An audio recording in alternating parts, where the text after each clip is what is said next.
Bonjour les gens, aujourd'hui nous allons jouer à Chaos Reborn et pour être tout à fait précis, nous allons rejouer à Chaos Reborn et à sa version d'accès anticipé comme vous pouvez le voir derrière. Alors Chaos Reborn, comme je viens de le dire, j'y avais déjà joué il y a de cela un bon moment d'ailleurs, lors de l'arrivée de sa première version jouable qui était sympa mais un peu spartiate, il n'y avait pas grand chose à y faire et ça se limitait à des duels en multi, qui n'étaient pas inintéressants dans l'absolu.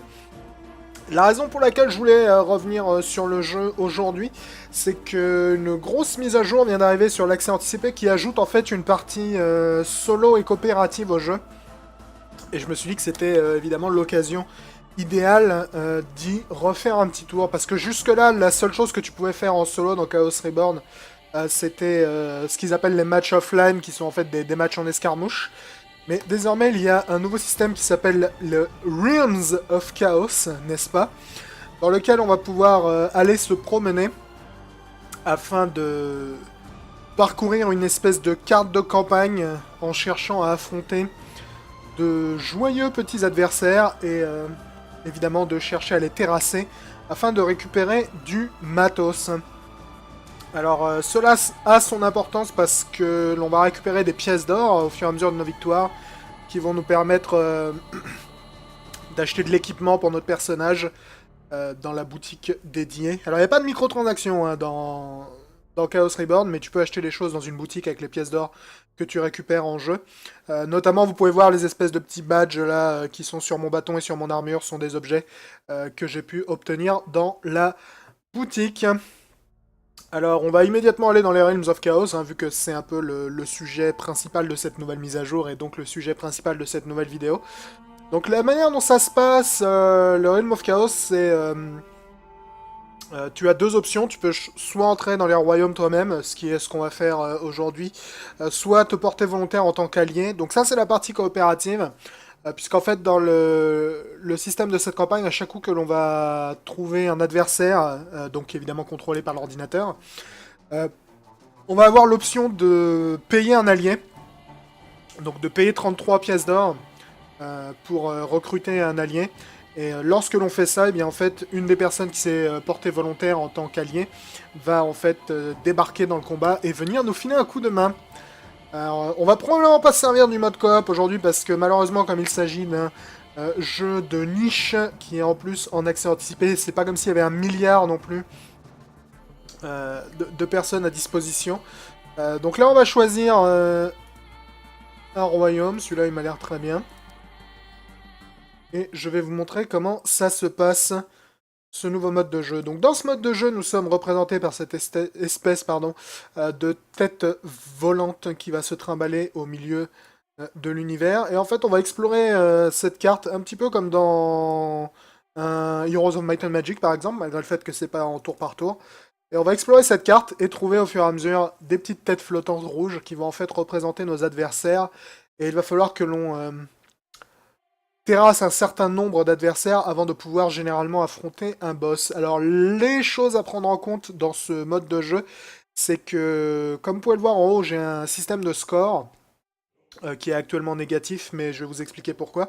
C'est en fait que le jeu va te donner ou t'enlever des points au fur et à mesure de certaines actions. Donc par exemple, plus tu prends de temps, plus tu vas perdre de points. Donc en gros, il y a un avantage à aller très vite pour remplir tes objectifs afin de remplir tes objectifs en perdant un minimum de points à cause justement du temps que tu vas mettre. Parce que si je regarde les déplacements, voilà, il va me dire ça prend 2 jours à voyager. Donc évidemment, plus je vais prendre de temps à voyager, c'est-à-dire plus je vais errer sur la carte en gros, plus je vais perdre de points. Donc un avantage là clairement à aller vite. Et plus on va évidemment avoir de scores à la fin de notre partie, plus on va récupérer de récompenses pécuniaires, ce qui va nous permettre d'acheter des choses. Donc on va aller faire notre premier affrontement. Donc là vous pouvez voir, je peux recruter un allié humain pour 39 pièces d'or. Donc ça peut être cool si vous voulez jouer un petit peu en coop. Donc là je vais commencer mon premier combat. Je peux choisir d'aller équiper mon personnage, mais il est déjà équipé, donc on va pas se prendre la tête. Et on retrouve évidemment là les terrains de Chaos Reborn. Qui sont toujours aussi jolis, honnêtement. D'un point de vue visuel, je trouve que le jeu a vraiment réussi à se trouver une identité assez cool à ce niveau-là. Donc Chaos Reborn, pour les gens qui n'auraient pas suivi son développement ni suivi ma précédente vidéo dessus, est un jeu de combat tactique en tour par tour où généralement deux magiciens vont s'affronter. Donc c'est un jeu qui vise beaucoup le multijoueur, mais sa partie solo est assez similaire, donc c'est pas un problème. Donc ces magiciens sont en fait des invocateurs, c'est-à-dire que principalement ils vont s'affronter en appelant à leur aide des créatures diverses et variées. Vous pouvez voir par exemple, là je peux invoquer des squelettes ou une manticore. Et l'une des grosses particularités, et probablement même la plus grosse particularité du système de combat de Chaos Reborn, c'est qu'il n'y a pas de point de vie dans Chaos Reborn, donc si tu te fais toucher, tu meurs. Et ça concerne autant tes créatures que ton mage. Et évidemment, si ton mage meurt, tu as perdu le match, que ce soit en multi ou en solo. Alors évidemment, ça ne veut pas dire que chaque créature va se faire toucher une fois à chaque coup et mourir instantanément, puisqu'en fait le système de combat du jeu se base sur une multitude de statistiques que vous pouvez voir là-haut. Donc l'attaque et la défense vont en fait décider les chances de toucher, donc évidemment la différence entre ton niveau d'attaque et le niveau de défense de l'adversaire va déterminer toutes tes chances de toucher. Donc un adversaire qui a énormément de défense va être très dur à toucher, un adversaire qui a énormément d'attaque va avoir énormément de chances de toucher, et c'est comme ça que le jeu va en fait décider la probabilité que tu as de terrasser ton adversaire, vu que je rappelle, il n'y a pas de point de vie. Donc si tu arrives à le toucher, tu le tues tout simplement. Donc ça, c'est déjà important. Ensuite, on a les points de magie qui vont également décider l'efficacité de certains sorts. J'ai malheureusement pas de sort sur moi là pour vous montrer, mais il y a certains sorts qui, par exemple, vont faire un test sur ta quantité de magie, enfin sur ta statistique de magie, pour voir si le sort va fonctionner. Donc ça peut être des sorts offensifs, ça peut être des sorts un peu plus étranges. Donc tout ça va avoir assez d'importance à ce niveau-là. Donc malgré le fait que le jeu n'a pas de système de points de vie, ça veut pas dire non plus que tes créatures vont constamment mourir, puisque selon leurs stats, tes créatures vont tout à fait être capables d'éviter, disons, quelques attaques avant de se faire flinguer. Donc ça, c'est probablement la plus grosse particularité du jeu, je dirais. C'est vraiment un concept assez curieux à prendre en main au début. Notamment du niveau de ton mage, parce qu'il faut vraiment se méfier avec ton mage, à pas trop t'approcher des ennemis, parce qu'il suffit d'un archer et d'un tir chanceux pour te faire one-shot, n'est-ce pas? Même si t'as l'armée la plus puissante sur le terrain. Donc faut vraiment se méfier à ce niveau-là. Et ça prend un certain temps, disons, de s'adapter à cette mécanique de jeu. Alors, une autre des grosses particularités du système de combat de Chaos Reborn, c'est son système de chaos, tout simplement. Donc en haut, vous pouvez voir, il y a une jauge d'énergie qui actuellement est neutre. Donc à gauche, vous avez la jauge de loi, et à droite, vous avez la jauge de chaos. Et la plupart de mes créatures, comme vous pouvez le voir, sont orientées soit chaos, soit loi. Il y a également des créatures neutres. Et la particularité, en fait, du jeu, c'est que lorsque tu vas vouloir utiliser une créature chaotique, comme par exemple un de ces squelettes, vous pouvez voir là, il y a un pourcentage, c'est la chance que j'ai en fait de réussir l'invocation de ce squelette. Donc par exemple, si je veux placer ce squelette là, et que je l'invoque, j'ai 75% de chance que ça marche, mais également évidemment 25% de chance que ça ne marche pas. Donc là, j'ai eu du bol, ça a marché. Donc mon squelette est bel et bien invoqué, et vous noterez que la jauge de chaos a augmenté de 3%. Alors qu'est-ce que ça veut dire? Ça veut dire que comme j'ai utilisé une créature chaotique, j'ai augmenté, disons, le côté chaotique du champ de bataille, qui est partagé avec l'adversaire au passage, ce qui veut dire que les créatures chaotiques que je vais utiliser à l'avenir vont avoir plus de chances d'être invoquées. Donc là vous pouvez voir mon squelette, qui tout à l'heure avec 75% de chance d'être invoqué, on a soudainement 78, parce que j'ai un bonus de plus 3 en chaos.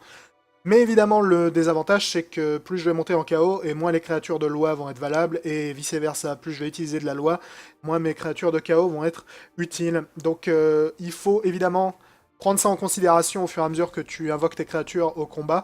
Par exemple, vous pouvez voir ma manticore, j'ai que 43% de chance de l'invoquer, parce que à l'heure actuelle, j'ai pas suffisamment de chaos dans l'équilibrage en haut pour peut-être considérer que c'est rentable d'invoquer une manticore. Donc je vais avoir tendance à me dire, ah, j'ai une manticore dans ma main, donc je vais continuer à invoquer des créatures de chaos afin de booster au maximum mon compteur de chaos pour que la manticore devienne de plus en plus rentable à invoquer. Cela dit, c'est partagé avec l'adversaire, comme je vous l'ai dit, ce qui veut dire que l'adversaire va se dire exactement la même chose. L'adversaire, il peut se dire, ah tiens, le mage d'en face, il est en train d'invoquer pas mal de créatures chaotiques, ce qui veut dire que je vais probablement pouvoir invoquer personnellement des créatures chaotiques de mon côté aussi. Ou à l'inverse, il peut se dire, ah mon adversaire utilise beaucoup de créatures chaotiques, je vais l'emmerder et je vais invoquer des créatures de loi, parce qu'évidemment si tu invoques des créatures de loi, ça va faire baisser la jauge de chaos. Comme ça, il va avoir moins de chances de réussir le lancement de ces créatures chaotiques. Donc tu as tout ce petit côté équilibrage entre loi et chaos qui est très intéressant, je dois dire. C'est un système que j'aime beaucoup, et qui va te permettre de disons, forcer peut-être la manière dont tu vas employer ton bestiaire, parce que tu peux te dire mes meilleures créatures actuellement sont des créatures de chaos dans ma main, c'est d'ailleurs le cas en ce moment, mais peut-être que la probabilité de les invoquer est trop faible, c'est d'ailleurs le cas en ce moment, vous pouvez voir que le nain qui est là, qui est une créature de loi, a 90% de chance d'être invoqué, donc évidemment beaucoup plus rentable comme essai. Donc tout ça est très important. Et c'est d'autant plus important que tu peux lancer un seul sort par tour. Donc évidemment, si ton sort foire, eh ben, t'as rien fait pour le tour, ce qui est un peu fâcheux. À ce niveau-là, le jeu utilise un système assez classique. Chaque mage et créature peut faire un mouvement et une action par tour. La seule différence, c'est que les mages peuvent lancer un sort en plus. Donc ils peuvent attaquer par tour, parce que les mages peuvent se battre au corps à corps, et même à distance si tu leur équipes une arme à distance. Se déplacer et lancer un sort, et tes créatures peuvent se déplacer et attaquer une fois par tour, donc ça c'est relativement classique. Alors, il y a encore d'autres choses à expliquer sur Chaos Reborn. Je vais passer mon tour là, histoire d'activer un petit peu l'action, donc on va voir ce que mon ennemi fait. Ok, il a invoqué des rats. Donc ça c'est pas une créature, c'est un sort en fait qui est un peu relou d'ailleurs. Pas idéal. Donc un autre concept important dans Chaos Reborn est le concept de réalité. Donc lorsque j'invoque une créature, par exemple un deuxième squelette, vous pouvez voir que je peux invoquer réellement, donc j'ai 78% de chance que ça fonctionne, ou invoquer une illusion. Alors qu'est-ce que ça veut dire ça? Une illusion, c'est en fait une créature qui fonctionne exactement comme une créature réelle, c'est-à-dire qu'elle va infliger des dégâts réels et elle va prendre des coups dans la gueule comme n'importe quelle autre créature.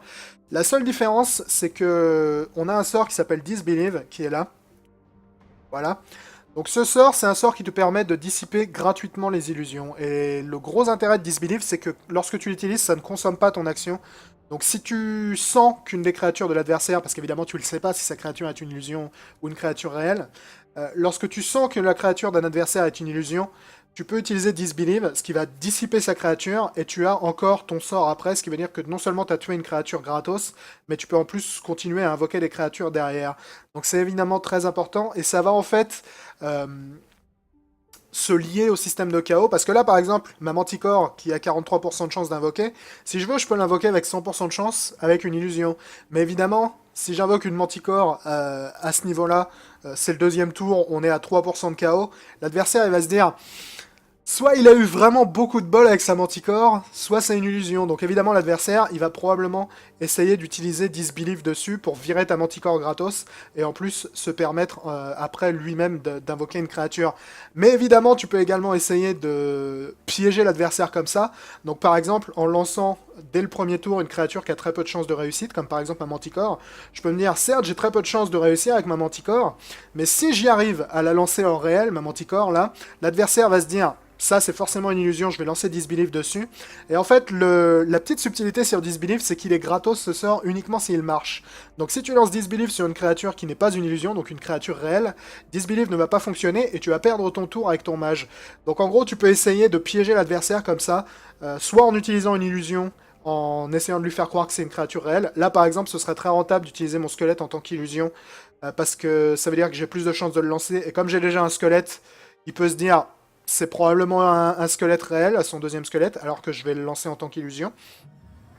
Ou je peux, au contraire, lancer une créature qui coûte très cher, entre guillemets, qui a peu de chance, n'est-ce pas, d'être invoquée, afin de faire croire à l'adversaire que c'est une illusion pour lui faire gâcher son Disbelieve dessus. Donc il y a vraiment tout un tas de stratégies comme ça assez intéressantes. Et enfin, ultime système que je dois expliquer avant qu'on entre vraiment dans le vif du sujet. Désolé, je sais que c'est un peu lent, mais il y a beaucoup de systèmes à comprendre avant d'entrer dans le vif du sujet dans ce jeu. Il y a un système de mana, donc ici vous pouvez voir là cette espèce de jauge qui est sur la droite. Je peux sacrifier des cartes là-dessus, par exemple je vais sacrifier cette licorne. Voilà, et lorsque je sacrifie une carte là-dessus, je vais en repiocher une autre instantanément, et ça va me donner également du mana. Les points de mana peuvent en fait être utilisés lorsque tu invoques une créature pour augmenter tes chances de réussite. Donc ça peut être super intéressant de stocker beaucoup de mana. afin de pouvoir invoquer peut-être une créature qui a peu de chances de réussite, avec plus de chances. Donc, par exemple, là, je pourrais essayer de sacrifier un tas de cartes pour stocker suffisamment de mana afin d'invoquer ma Manticore. Bon, c'est peu probable que j'y arrive parce que la Manticore, j'ai vraiment peu de chance d'y arriver là, mais ça pourrait être rentable. Donc là, par exemple, vous pouvez voir, il n'a pas balancé Disbelief sur mon squelette parce que je pense que l'intelligence artificielle s'est dit. Alors après, évidemment, je spécule sur le niveau d'intelligence de l'intelligence artificielle, mais contre un joueur réel, là, je pense qu'un joueur réel n'aurait pas utilisé Disbelief sur mon squelette qui est à droite, qui est une illusion. Tout simplement parce que, comme j'ai déjà balancé un squelette avant, il peut se dire, il est capable de balancer des squelettes, donc il n'y a pas de raison que je pense que ce squelette ou que le squelette d'à côté soit une illusion. Donc évidemment, tout ça, ça m'arrange beaucoup. On va se balancer. Le problème du nain, là, c'est qu'il va me faire baisser mon chaos, ce qui m'arrange pas, donc on va s'invoquer un petit gobelin dans le coin. Oui, je sais que j'ai pas bougé tout le monde, mais ça me dérange pas. Ok, Shadowwood, ça m'arrange beaucoup. Donc là, vous pouvez voir, il y a une attaque, mais comme l'aigle, qui a 12 d'attaque, était face à un gobelin qui a 30 de défense, il avait peu de chances de réussir son attaque, et du coup, il l'a raté. Là, il vient d'invoquer un lion. Je sais que le lion, comme j'en ai un dans ma main, a environ 70% de chance d'être une invocation réussie là-dessus. J'aurais tendance à croire que c'est peut-être un peu curieux qu'il ait balancé une invocation à 70% à ce stade de la partie. Donc ce que je vais faire, c'est que je vais balancer Disbelief sur le lieu en espérant que ce soit une illusion. Donc là, vous pouvez voir, Disbelief va pas fonctionner parce que le lion n'est pas une illusion. Donc il a peut-être investi du mana. Parce que je ne vois pas lorsque l'ennemi sacrifie ses cartes pour récupérer du mana, évidemment. Là, Disbelief a pas fonctionné parce que c'est un vrai lion. Donc je croyais que c'était une illusion, mais c'en était pas une. Du coup, Disbelief va pas fonctionner, ce qui veut dire que je vais pas pouvoir utiliser une invocation de ce tour-là. Ce qui est évidemment à mon désavantage. Mais ça peut vous faire comprendre les subtilités, n'est-ce pas, que le système de jeu va avoir. Donc là, je vais attaquer avec mon gobelin. Comme vous pouvez voir avec mon gobelin, donc le jeu fait évidemment le calcul. Différence entre la puissance d'attaque de mon gobelin et la puissance de défense de l'aigle, pour me dire combien de chances j'ai de toucher et évidemment de tuer, vu qu'il n'y a pas de système de point de vue, cet aigle. Voilà, donc sans trop de problème, mon gobelin défonce la gueule à l'aigle. C'est évidemment une excellente chose. Alors généralement, les créatures qui sont orientées, c'est-à-dire chaos ou loi, ont tendance à être plus fortes que les créatures neutres. C'est pour ça que le jeu t'encourage, en gros, à utiliser des créatures de chaos ou de loi qui, évidemment, sont plus balèzes, mais ont également le désavantage d'avoir une chance de foirer à cause de leur orientation. Donc là, il a invoqué un Hellhound. J'aurais tendance à croire que le Hellhound est probablement une illusion, donc on va essayer de Disbelief dessus. Une fois de plus, je me fais avoir, donc il a dû sacrifier énormément de monde pour faire du mana, lui, ce qui m'arrange vraiment pas du tout. Dans l'absolu. Surtout que son Hellhound est très dangereux parce qu'il a une attaque à distance, comme vous venez de le voir. Donc là, je suis vraiment pas dans une situation arrangeante du tout. Et il a invoqué un archer, ça me dérange très peu. Je suis dans une situation vraiment pas arrangeante du tout, là. Je vais invoquer Shadowwood. Alors Shadowwood, c'est un sortilège que j'aime beaucoup. Permet de placer des arbres qui vont pouvoir attaquer l'ennemi. Ce qui est évidemment mon avantage. Donc là, vous pouvez voir, pareillement, c'est un sort de chaos. Donc évidemment, c'est un sort qui va être lié au compteur de chaos, là-haut, qui est à 9%. Donc j'ai 79% de chance d'y arriver, mais je peux investir des points de mana. Voilà, donc je vais investir 14 points de mana pour augmenter ma chance de réussite à 93%. Parce que là, je suis dans une situation très dangereuse, vu que je suis engagé au corps à corps avec un rat. Et malgré le fait qu'il a très peu d'attaque, peut quand même bien péter la gueule, vu que je suis paralysé. Donc je vais utiliser ces arbres afin d'essayer de me défendre, en espérant que je me fasse pas one-shot par le rat.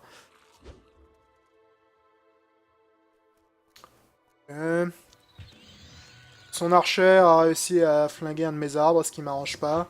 Lui, il paralyse un de mes arbres, ce qui me dérange pas des masses, honnêtement. J'essaie de me débarrasser du rat au tour suivant et probablement d'invoquer une créature dans les environs. Donc le rat est cuit. L'archer, là, est relativement dangereuse, donc j'aurais tendance à peut-être m'en méfier un coup. J'ai 12 points de mana, on va essayer de s'invoquer un lion là-dessus. 77% de chance, c'est pas idéal, mais bon. J'ai eu du bol, ça a fonctionné. Parfait. Tanglevine, c'est un bon sort. Ok, l'archer a essayé de tuer le lion, mais elle n'a pas réussi. Le Hellhound n'a pas réussi à paralyser le lion. Probablement attaquer l'archer au tour suivant. Les unités qui ont une attaque à distance sont extrêmement dangereuses dans ce jeu. Généralement, j'aurais tendance à m'en débarrasser en priorité.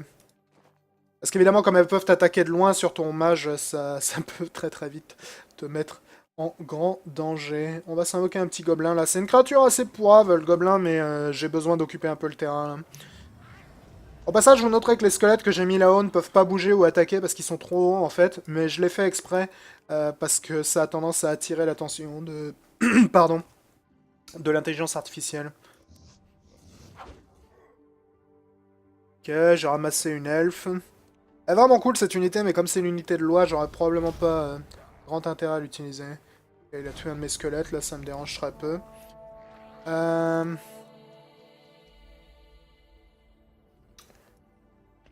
Gobelin, on va te mettre là pour essayer de bloquer le lion qui arrive derrière. Je pourrais essayer Magic Ball là-dessus. Ça m'arrange pas, ça va baisser un peu mon orientation KO là, mais bon. Ok, ça a marché, c'est cool. Donc ça a baissé mon KO de 12% à 7%, ce qui évidemment n'est pas très rentable parce que je suis parti sur une orientation plutôt KO là-dessus. Cela dit, Magic Ball, en fait, je sais pas si vous le voyez, mais dans mon dos, ça m'a ajouté un arc magique qui va me permettre d'obtenir une attaque à distance avec mon mage. Ce qui est extrêmement pratique dans l'absolu. Et du coup, je vais sacrifier le deuxième Magic Bow parce que j'en avais pas l'utilité vu que le premier a fonctionné. Ok, une deuxième Manticore. Je vais probablement commencer à essayer de sortir la Manticore au tour suivant. Je pense qu'elle peut être tout à fait valable dans l'absolu. Tiens, j'ai eu du bol que le gobelin meurt pas là-dessus.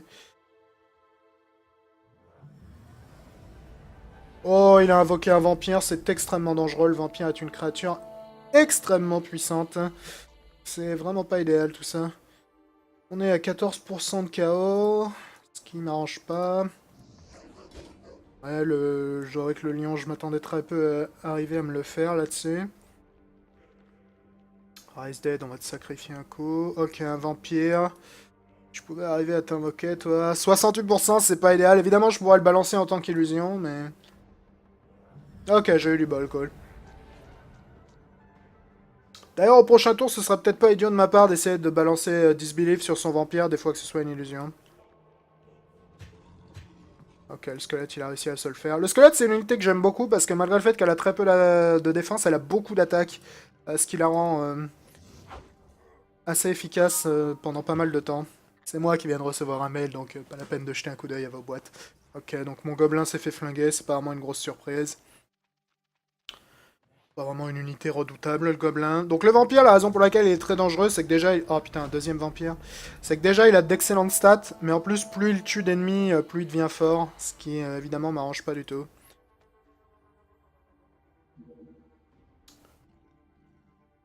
Donc toi, t'es terrifié, ce qui m'arrange pas vraiment des masses. Je vais essayer de me débarrasser du Hellhound, là. Vous noterez que le vampire a réussi à passer, là. C'est que le vampire est une créature volante, donc il peut se déplacer au-delà des obstacles. J'ai 14 points de mana. On va se tenter une manticore. 82, pourquoi pas. Ça passe. Donc la manticore est également une créature qui a cela d'unique que c'est une monture. Donc avec mon mage, je peux voilà, monter dessus. Ce qui a le gros avantage en fait de transformer mon mage en créature volante.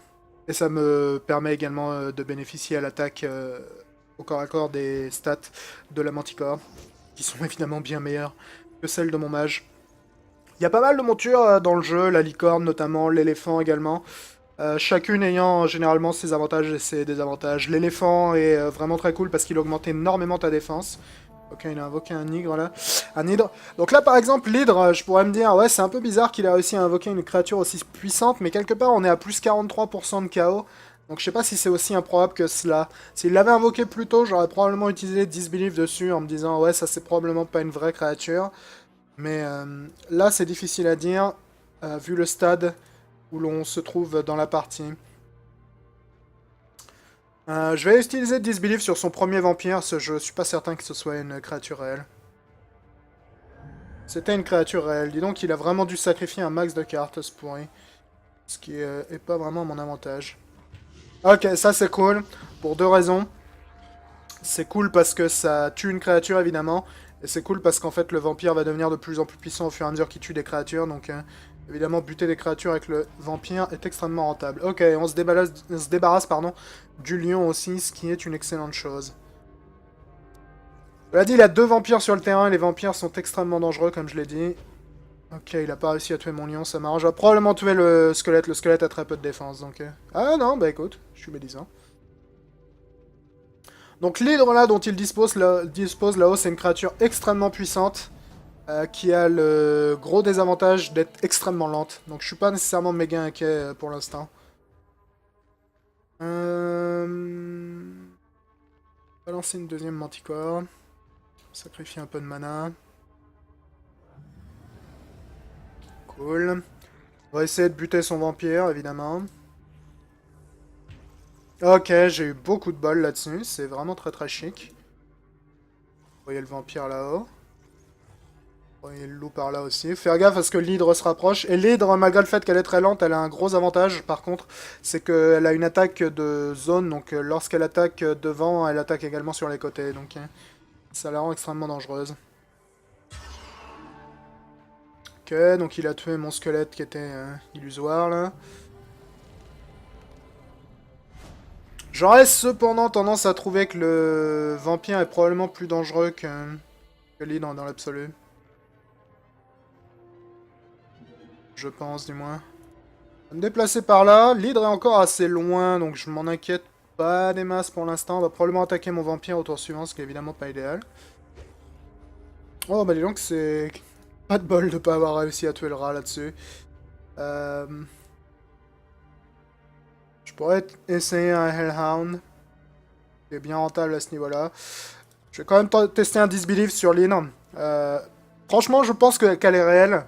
Mais si jamais c'est une illusion, ce sera méga rentable de réussir un Disbelief là-dessus. Ouais, je m'en doutais qu'elle était réelle. Vu la quantité de chaos à laquelle on se trouve là, c'était plus que probable. Mais bon, si j'avais réussi à me débarrasser d'un hydre avec un Disbelief, c'était juste méga rentable. Je peux utiliser mon attaque à distance là-dessus, mais honnêtement, 12% de chance, ça me fait que très peu rêver.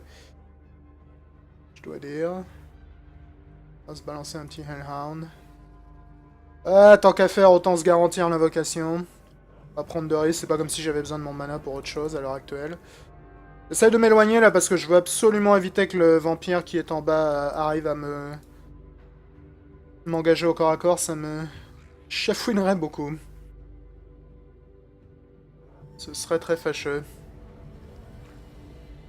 Ok, donc là il a ce pylône là, c'est la fontaine de vie, qui est très agaçante parce qu'elle a une chance à chaque coup qu'une de tes créatures meurt de la ramener à la vie, ce qui m'arrange évidemment pas du tout.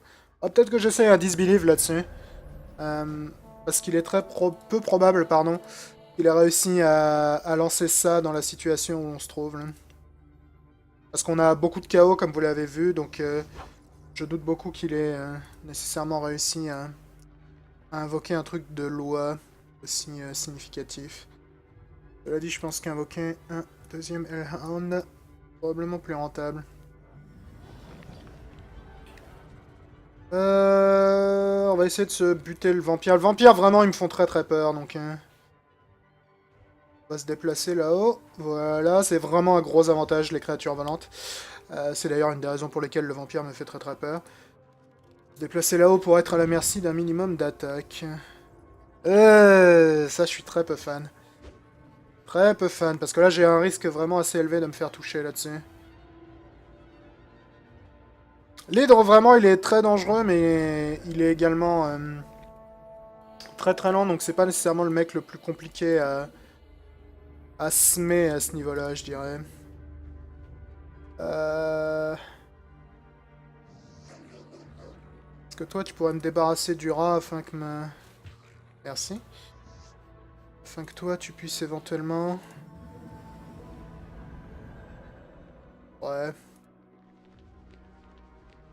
Si on pouvait buter le vampire, je me sentirais bien plus en sécurité. Ok, ça c'est une excellente chose de faite. Donc là, je peux attaquer à distance. Cela dit, j'ai pas vraiment de cible extrêmement rentable, je pense. Je pourrais balancer un Bloodlust Totem qui a l'avantage de donner plus d'attaque à mes créatures, ce qui pourrait être tout à fait rentable.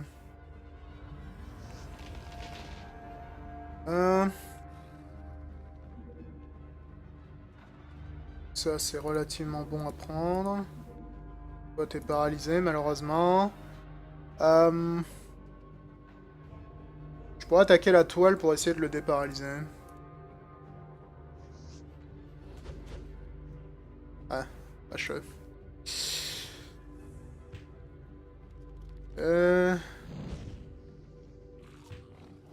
le rage, je m'attendais peu à ce qu'il me tue, mais il a flingué ma manticore, ce qui est pas idéal non plus. Il est en train de balancer Disbelief sur toutes mes créatures, là, ce qui aurait tendance à probablement m'arranger, en fait. Bouffe ça.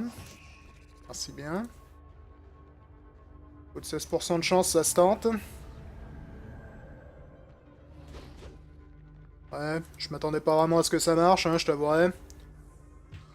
Donc là, vous pouvez voir les stats de mon vampire qui sont en vert, là-haut, ont été buffés, un truc de malade, parce que comme je vous l'ai dit, le vampire devient de plus en plus puissant au fur et à mesure qu'il flingue des gens. Donc là, il commence à être un poil balèze. On va invoquer une archère, là. Ouais, j'ai pas vraiment beaucoup de chance de réussir, parce qu'on est beaucoup trop plongé dans le chaos, malheureusement. Cela dit, ça a bien marché, donc je vais pas m'en plaindre. Je vais m'éloigner gentiment, mais sûrement également, là, parce que comme j'ai plus ma monture, je suis beaucoup plus sujet à me faire buter, vu que lorsque tu es attaqué en tant que mage, et que tu es sur ta monture, il faut qu'il tue ta monture d'abord, mais là, vu que j'ai plus de monture, s'il me touche, je meurs. Ce qui est une situation fâcheuse, n'est-ce pas? Je crois que c'est quelque chose d'assez aisé à comprendre. Ok. Donc le vampire, on va essayer de le faire buter l'hydre. Je devrais avoir des chances relativement valables désormais. Putain, l'hydre, elle a 280 de défense quand même, c'est un truc de ouf. Donc par exemple, l'hydre, vous pouvez voir, c'est tout à fait le genre de d'adversaire qui est pas nécessairement... Oh, c'est cool de l'avoir paralysé, ça va ouais, baisser sa défense à 140, ça m'arrange beaucoup. L'hydre, c'est pas nécessairement un adversaire qui va être fastoche à dézinguer quoi qu'il arrive. Ok, ça c'est vraiment extrêmement rentable. Surtout que là, mon vampire, il est buffé, un truc de psychopathe, il a 116 d'attaque. Si j'arrive à attaquer le mage avec mon vampire, là, il est probablement mort. Du coup, je vais prendre mes distances avec mon propre mage pour éviter qu'il s'approche de moi et éventuellement me balance une boule de je ne sais quoi dans la gueule. Ce qui m'arrangerait évidemment très peu. Je pense que je suis dans une situation relativement enviable, là. Ah, il a blobé mon vampire, ce qui est extrêmement bien joué de sa part. Ça, c'est un sort extrêmement dangereux, au passage, le blob. Du coup, avec le vampire, là, je vais pas pouvoir bouger des masses. Ce qui m'arrange que très peu, dans l'absolu. Vous pouviez vous débarrasser des blobs, les gars, ça m'arrangerait. Oui, ça, c'est fâcheux. On va essayer de déblober le vampire. Ouais, ça n'a pas non plus fonctionné. Déblober le vampire aurait vraiment été rentable. C'est vraiment fâcheux que ça n'ait pas marché. J'ai pas grand chose à foutre qui m'intéresse là. Je vais placer des Tanglevine ici pour éviter que les blobs pardon, arrivent dans le coin. Le blob en fait à chaque tour il t'attaque. Donc il a une chance de te flinguer. C'est pas nécessairement importante mais pas non plus négligeable. Et en plus à chaque tour il va se répandre. C'est probablement un des sorts les plus dangereux du jeu le blob. Cela dit c'est également un sort qui peut être très dangereux contre ton propre mage vu que...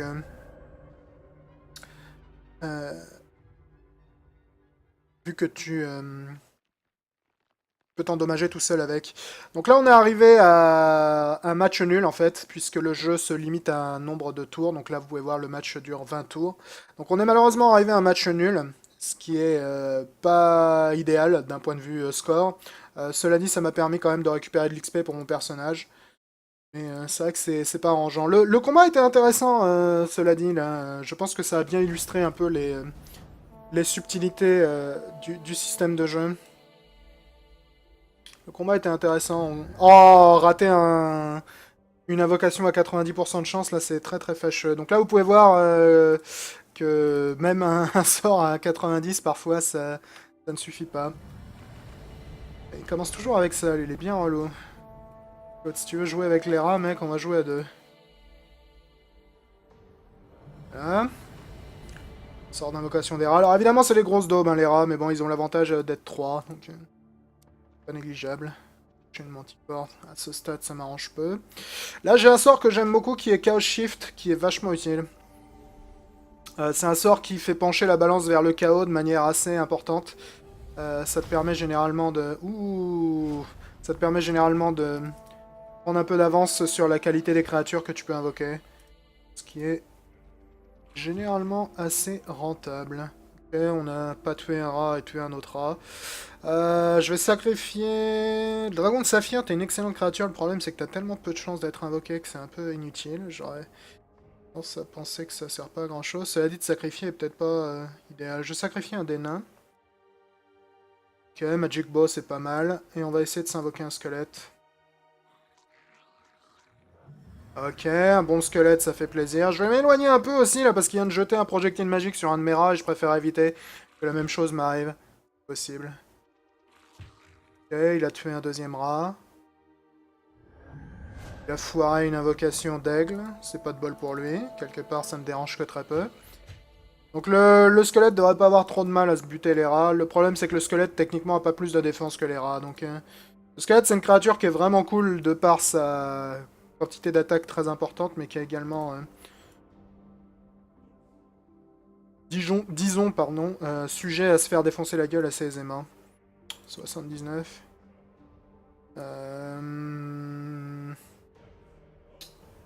Vas-y, on va sacrifier un deuxième nain, ça me fait de la peine parce que j'aime bien... Ouh, Magic Bolt, un sort extrêmement dangereux. J'aime bien les nains, mais...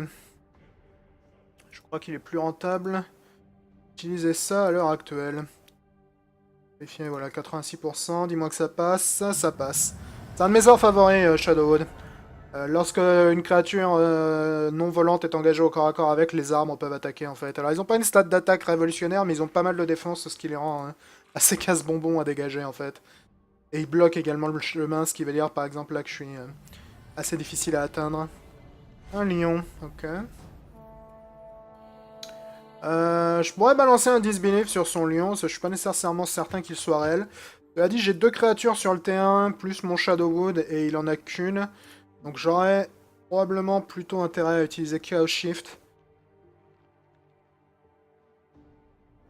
Voilà, qui va bien booster la jauge de chaos, un truc de malade là. Ce qui va rendre ma Manticore et mon Hellhound beaucoup plus rentables à utiliser au tour suivant. Et ça bute mes arbres, mec, c'est vraiment pas un gros problème. Là, il a ramassé un Mana Sprite, c'est les espèces d'hôtels violets que vous pouvez voir là sur le terrain. Ça te booste pas mal ta quantité de mana, ce qui peut être extrêmement rentable, évidemment. Est-ce que t'es à portée de Magic Bolt? Non, il a personne qui a à portée de Magic Bolt. J'ai un squelette qui est valable, là, 100%, c'est bien cool.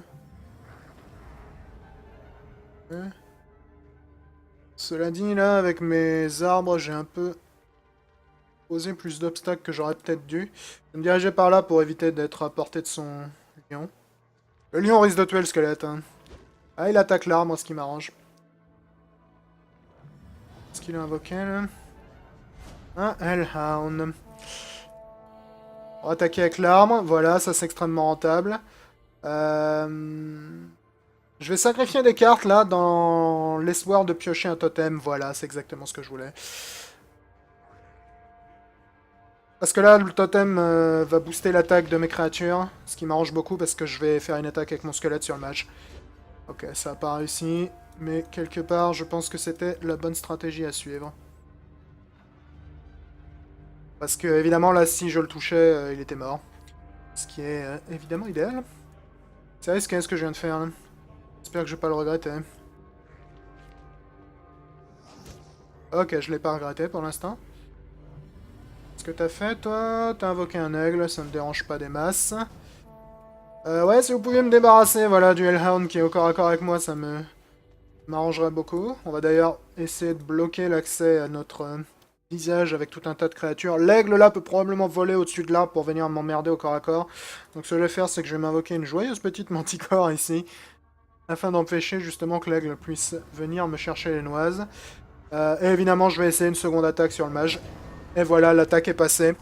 Donc comme je l'ai dit, il n'y a pas de point de vie. Si une attaque passe, t'es morte. Et là, pour le coup, j'ai flingué mon adversaire. Donc vous pouvez voir, je gagne de l'XP, je gagne de l'or. Ce qui est évidemment très intéressant. Donc comme vous pouvez le voir, le même duel contre le même adversaire peut vraiment se passer de manière complètement différente en fonction de ce que tu pioches. Donc dans le mode Tu vas trouver évidemment une multitude d'adversaires comme cela. Généralement, une fois que tu as affronté tous les adversaires, ensuite il faut que tu flingues. Voilà, donc là il y a un nouveau adversaire. Une fois que tu as affronté tous les adversaires de base de la carte, il faut que tu flingues un boss qui est généralement dans une arène un peu plus spéciale et avec des sortilèges peut-être un peu plus compliqués. Mais au-delà de ça, le mode de jeu est relativement simple à prendre en main. Relativement sympathique, honnêtement. Je dois avouer que je m'amuse pas mal avec. Depuis tout à l'heure. Et évidemment, tu peux visiter la boutique avec tes pièces d'or afin de t'acheter des objets. Alors l'achat des objets est assez similaire à l'achat des decks dans Hearthstone dans le sens où ce que tu achètes n'est pas précis en fait. Tu vas acheter par exemple 4 talismans mais tu ne sais pas quel talisman tu vas acheter. Donc t'as encore un échec à 90%, tu te fous de moi, je vais vraiment arrêter de les invoquer ces putains de gobelins. Euh, donc tu sais pas vraiment ce que t'achètes dans la boutique mais tu sais que t'achètes un certain type d'objet. Ce qu'il nous a invoqué, lui. Ils aiment bien les rats au premier tour, ce qui quelque part est tout à fait compréhensible vu que c'est des bonnes créatures de premier tour, les rats. 93, tu vas peut-être me le réussir, là. Merci. Le nain, il est pas très offensif, mais il est relativement balèze en défense. Donc à ce niveau-là, il est pas mal contre les rats, qui sont eux-mêmes, de toute façon, affublés de stats assez grotesquement faibles. C'est peut-être une illusion, son aigle. Je pense qu'à ce stade de la partie, invoquer les rats est plus rentable pour moi. Je vais peut-être bouger le nain avant. Ouais, ça c'est fâcheux. On va te bouger quand même, ça me permettra d'invoquer mes rats. Pas nécessairement mieux que tout à l'heure. 90%. Ah, deuxième sort à 90% que je foire, mon bien. Tu me veux pas du bien aujourd'hui, mon bien. Tu me veux pas du bien. Ok.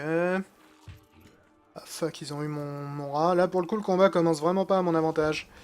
Je risque de me faire flinguer assez vite. Il a 4 créatures sur le terrain, j'en ai 0. C'est moyennement idéal. Évidemment, j'ai pas eu de bol sur mes probabilités d'invoquer les créatures, mais... Ok, il nous a invoqué un lion. En temps normal, là, si j'avais les créatures sur le terrain, j'aurais balancé un Disbelief sur le lion. Le problème, c'est que comme j'ai 0 créatures sur le terrain, là, il est probablement beaucoup plus valable pour moi d'essayer d'occuper un peu le terrain avec quelque chose. Voilà. Je vais probablement me faire buter assez vite, là, ce qui quelque part m'arrange, parce que je pense qu'il est tout à fait temps de finir cette vidéo. Mais je crois que les 2 échecs de sort à 90% là vont vraiment me coûter très cher. Ce qui est d'ailleurs quelque chose que j'avais considéré comme potentiellement gênant sur ma première vidéo du jeu. Et j'aurais tendance à être toujours de cet avis d'un point de vue multijoueur. Euh, pour moi, un jeu aussi random en multi, ça peut vraiment être frustrant. Cela dit, sur le solo, ça me dérange beaucoup moins. Parce que là, si je meurs, je peux payer une certaine somme en pièces d'or pour simplement ressusciter, donc je m'en fous un peu de mourir. Alors qu'en multi, ça peut être évidemment frustrant, je pense, pour les gens qui sont assez compétitifs, de voir que leur décision stratégique, qui était techniquement très bonne, s'est révélée être tout à fait mauvaise, parce que le jeu a décidé que... Ouais, je vais me faire flinguer, je pense, parce que le jeu a décidé que c'était foiré. Voilà, donc je me suis fait éclater, là. Pas surprenant, rater 2 sorts à 90% en début de combat, c'est méga fatal. Y a vraiment pas de débat. Donc là, je peux payer 10 pièces d'or pour reconstituer mon personnage, donc revenir sur le terrain, ou je peux abandonner la partie. Je vais abandonner la partie parce que j'aimerais bien vous montrer la boutique. Donc on va aller dans la forge. Non, c'est pas dans la forge, c'est là, voilà. À noter que l'interface, je la trouve un peu plus bordélique qu'elle pourrait l'être, honnêtement. Donc voilà à quoi elle ressemble, la boutique. Donc, comme je l'ai dit, il n'y a pas de microtransactions, hein, c'est que de l'argent que tu récupères en jeu. Et tu peux acheter voilà, des packs dans lesquels tu as une chance. Enfin, tu as pas une chance, tu as 2 objets d'un certain type et tu ne sais pas vraiment de quoi il s'agit. Donc là, par exemple, 2 armures random, 2 bâtons random, 3 talismans random, 2 bâtons et une armure, et là 2 bâtons, une armure et 4 talismans. Donc évidemment, plus tu économises avant de dépenser, plus ça va être rentable. Et l'équipement fonctionne en fait de la manière à ce qu'il influe non seulement sur tes stats, mais également sur les créatures que tu vas avoir dans ton deck. Donc là, par exemple, le bâton dont je dispose me donne 2 vampires dans mon deck, donc ça peut être un bon moyen de savoir ce que tu vas pouvoir invoquer à ce niveau-là. Je suis à 77% de victoire en multi, mais donc c'est pas mal pour un glandu qui joue une fois tous les 550 ans. Donc voilà, c'était un deuxième détour sur Chaos Reborn. Je dois dire que je suis assez enthousiaste vis-à-vis de ce mode solo. Euh, le jeu en multi m'avait intéressé mais laissé un petit peu circonspect. Vraiment le côté random des rencontres, c'est-à-dire que tu peux parfois te faire avoir par un lancer de dés à 92% et te retrouver tué par le hasard de manière peut-être un peu trop significative, vu l'absence de points de vie. Euh, donc ça me gênait un peu sur le mode multi. J'aurais vraiment tendance à avoir un avis assez significativement différent pour le solo, dans lequel, comme vous avez pu le voir, les défaites ont une conséquence évidemment tout à fait moins importante pour la frustration. Donc à ce niveau-là, je pense que l'intégration de ce mode solo m'intéresse vraiment pas mal sur le long terme et j'ai hâte de voir ce que ça va donner. Faut vraiment qu'ils bossent sur leur interface. Je la trouve inutilement alambiquée pour ce qu'elle essaye d'accomplir. Elle pourrait vraiment être infiniment plus simple sans être beaucoup plus lourde. Donc j'espère qu'ils vont travailler là-dessus. Mais honnêtement, Chaos Reborn, c'est un de ces jeux résurrection, n'est-ce pas, qui ont peut-être pas suscité autant d'attention que d'autres depuis leur financement participatif, mais le jeu est vraiment pas mal du tout et évolue de manière assez sympathique. Donc je vous encourage à le surveiller si jamais c'est votre cam, ce genre de choses. Donc voilà, c'était un second coup d'œil, un peu plus long que je l'avais prévu, mais c'est pas grave, sur Chaos Reborn. J'espère que ça vous a plu ou que ça vous a au moins intéressé. Et comme d'habitude, je vous dis ciao à tous. Comme vous pouvez le voir en haut, j'ai un système de score qui est actuellement négatif, mais je vais vous expliquer pourquoi.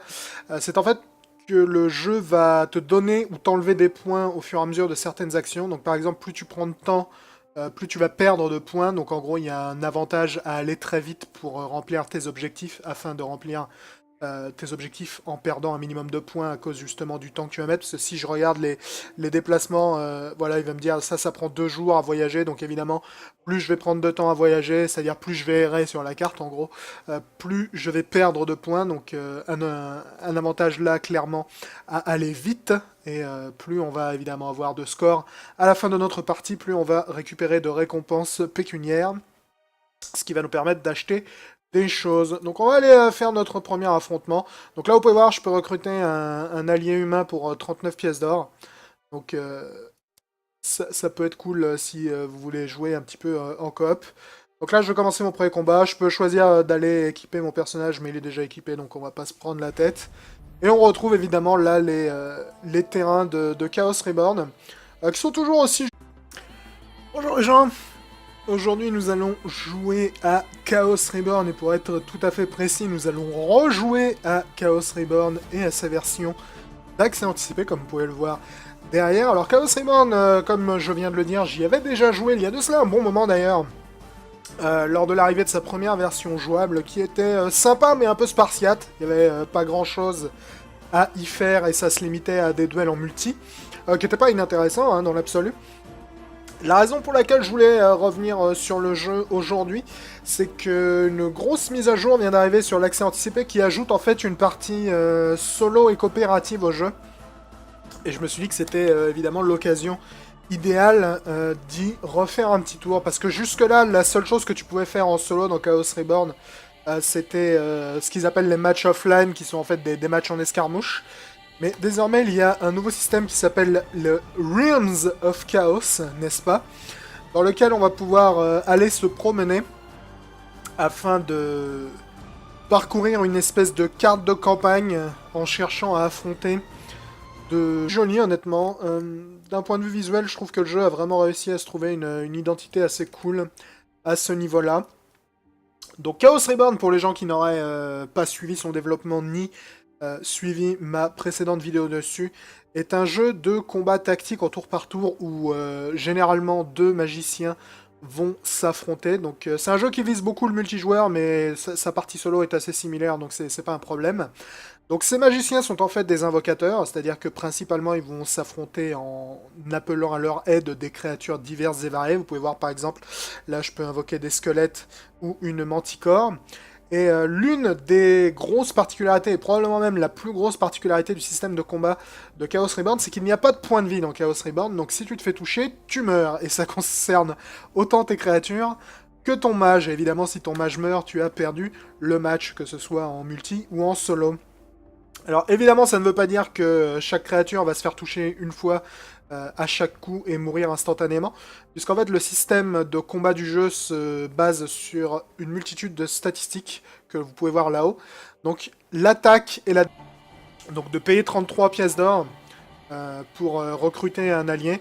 Et lorsque l'on fait ça, et bien en fait, une des personnes qui s'est portée volontaire en tant qu'allié va en fait débarquer dans le combat et venir nous filer un coup de main. Alors, on va probablement pas se servir du mode coop aujourd'hui parce que malheureusement, comme il s'agit d'un jeu de niche qui est en plus en accès anticipé, c'est pas comme s'il y avait un milliard non plus de personnes à disposition. Donc là, on va choisir un royaume. Celui-là, il m'a l'air très bien.